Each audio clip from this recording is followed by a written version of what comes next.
So it's been a couple weeks. How are things going? It's a tough start to the season. Yeah, I wouldn't say that the transition has been seamless. More so, you hit the ground running. You either learn to sink or swim. But I think I have a good support group behind me. Like I said, the kids, they're very resilient. They have adjusted well to change and adversity. Like I said, it's still plenty of football to be played. The biggest thing is that make sure that we finish strong. It's not about how you start, but it's how you finish. And the senior core group, they still have something to play for. So that's the biggest thing. Was it the right time to have the next week off, but you don't want 2 weeks off? You probably wanted a week to kind of regroup, but then you wanted to play the week after that, but you've had 2 weeks off. So that's a lot of sitting around. A lot of layovers. So now you got to work out the rust, and you got to make sure that you're, make sure all the kinks are worked out, and make sure you're running smoothly. Yeah. And we haven't had the chance to truly work out some kinks. Right. Because of COVID, we were absent 2 scrimmages, and so then we opened up with a seasoned FPD program, and then now we've waited 3 weeks going into week 4 to play a 4A Rutland, and currently right now we're down 6 starters going into that game. For Rutland. For COVID or all sorts of stuff? ACE purposes. It's a week of class trips. Oh, I know. I got a friend kid goes there, and they're up in D.C. Class trips, so yeah. Oh my Lord. And ACE encourages, so we're down 6 starters going into that game. So it's going to be interesting. What's been the biggest football thing that you've had to, I don't want to say fix, but work on? How long have you been able to practice? How many? Because when you had the COVID hit, that takes you out of practice a little bit too. It takes us out of practice. So we had to do a lot of Zoom meetings, a lot of virtual meetings, and everything. Which you thought you were done with.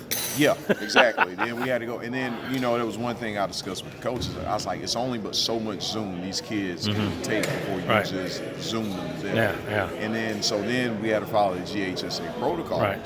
So that week that we were getting ready to play last week, it's the day 1 in helmets, day 2 in helmets, 1 hour in helmets for reacclimation, 1.5, then you go 3 quarters, and then you go full, and then on the 5th day you can play. Yeah. So that was the biggest thing. And then so we got all the way up to that, and then that Thursday the coach called and said, hey coach, we got to cancel because of COVID.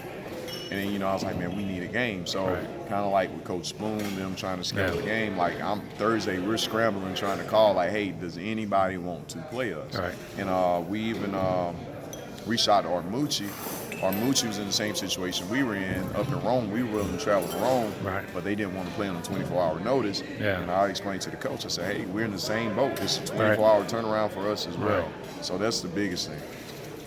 So do you have an idea of how much better you are now than 3 weeks ago?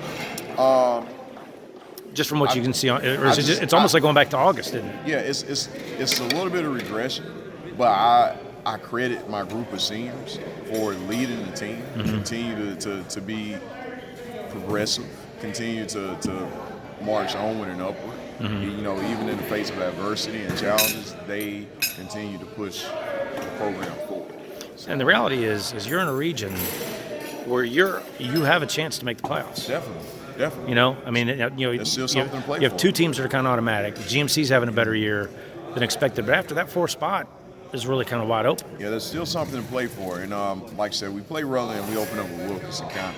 Wilkinson just did snub us last year. We were ahead of Wilkinson and they came back home. So we're looking for that Wilkinson game. We feel like the Wilkinson game was a game that we dropped.